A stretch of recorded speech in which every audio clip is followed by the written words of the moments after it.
പ്രകൃതി ചൂഷണങ്ങൾക്കും കയ്യേറ്റങ്ങൾക്കുമെതിരെയും ജൈവ കൃഷിക്ക് വേണ്ടിയും എല്ലാം ശക്തമായ നിലപാടെടുത്ത് VS കേരള രാഷ്ട്രീയത്തിൽ നിറഞ്ഞു നിന്നു. ഇതോടൊപ്പം VS നേതൃത്വം നൽകിയ വിവര സാങ്കേതിക രംഗത്തെ വിപ്ലവകരമായ തീരുമാനങ്ങൾ നമുക്ക് മറക്കാൻ കഴിയില്ല. സ്വതന്ത്ര സോഫ്റ്റ്വെയറിന് വേണ്ടി വാദിച്ച VS റിച്ചാർഡ് സ്റ്റാൾമാനെ കേരളത്തിലെത്തിച്ച് പ്രചാരണം പോലും നടത്തി. മൈക്രോസോഫ്റ്റ് എന്ന ആഗോള ഭീമനെ വെല്ലുവിളിച്ചുകൊണ്ടായിരുന്നു IT മന്ത്രി കൂടിയായിരുന്ന VS അച്യുതാനന്ദന്റെ വിവര സാങ്കേതിക രംഗത്തെ വിപ്ലവത്തിന്റെ തുടക്കം. കമ്പ്യൂട്ടർ എന്നാൽ മൈക്രോസോഫ്റ്റ് എന്ന് കരുതിയിരുന്ന കാലത്ത് VS കേരളത്തിൽ സ്വതന്ത്ര സോഫ്റ്റ്വെയർ എന്ന ആശയത്തിന്റെ പ്രചാരകനായി. സ്വതന്ത്ര സോഫ്റ്റ്വെയർ ഉപജ്ഞാതാവ് റിച്ചാർഡ് സ്റ്റോൾമാനെ കേരളത്തിലെത്തിച്ചു.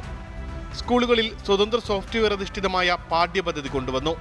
IT സ്കൂൾ എന്ന പദ്ധതി വിഭാവനം ചെയ്ത് നടപ്പാക്കി. ഞാൻ ഒരു 10-25 വർഷം മുമ്പ് സ്വതന്ത്ര സോഫ്റ്റ്വെയർ വളരെ ശക്തമായിട്ട് ഉന്നയിക്കപ്പെടുന്ന ഒരു ഘട്ടത്തിൽ ഇന്നുള്ള പല നേതാക്കന്മാരും, ഞാനിപ്പോൾ പേരുകൾ പറയുന്നില്ല, അവർ നമ്മളോട് പറഞ്ഞത് നിങ്ങൾ പറയുന്നത് പോലെ വിഷയത്തെ ഓപ്പണായിട്ട് സമീപിക്കണമെങ്കിൽ ഒരു രാഷ്ട്രീയ നേതാവേ ഉള്ളൂ, അത് VS ആണെന്നാണ്. നമ്മളൊരു 1/4 മണിക്കൂർ സംസാരിച്ചു. അപ്പോൾ സഖാവെ ഒന്നുകൂടെ പറയണോ എന്ന് ചോദിക്കുകയാണ്. അപ്പോൾ അദ്ദേഹം പറയുന്നത് നമ്മൾ പറയാനിരുന്നത് അതിൻ്റെ രാഷ്ട്രീയം എല്ലാം ചേർത്ത് അദ്ദേഹം ഇങ്ങോട്ട് പറയാണ്. VS മുഖ്യമന്ത്രിയായിരുന്ന 2006 മുതൽ 2011 വരെയുള്ള കാലം IT രംഗത്തെ കുതിച്ചുചാട്ടം കേരളം കണ്ടു. കേരളത്തിലെ എല്ലാ മേഖലകളിലും IT പാർക്ക് സ്ഥാപിക്കുക എന്ന ലക്ഷ്യത്തോടെയായിരുന്നു പ്രവർത്തിച്ചത്. IT തൊഴിലവസരങ്ങളും കയറ്റുമതിയും 3 ഇരട്ടിയിലധികമാണ് VSന്റെ കാലത്ത് വളർന്നത്.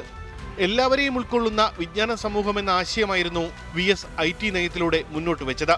വിട്ടുവീഴ്ചകളില്ലാത്ത നിലപാടുകളിലൂടെ ചൂഷകർക്കെതിരെ നടത്തിയ പോരാട്ടങ്ങൾക്കൊപ്പം ഒരു സമൂഹത്തെ കൈപിടിച്ച് മുന്നോട്ട് നയിക്കാനും VS എന്ന ഭരണാധികാരിക്ക് കഴിഞ്ഞുവെന്ന് ചരിത്രം രേഖപ്പെടുത്തും. ഉമേഷ് ബാലകൃഷ്ണൻ, 24 തിരുവനന്തപുരം.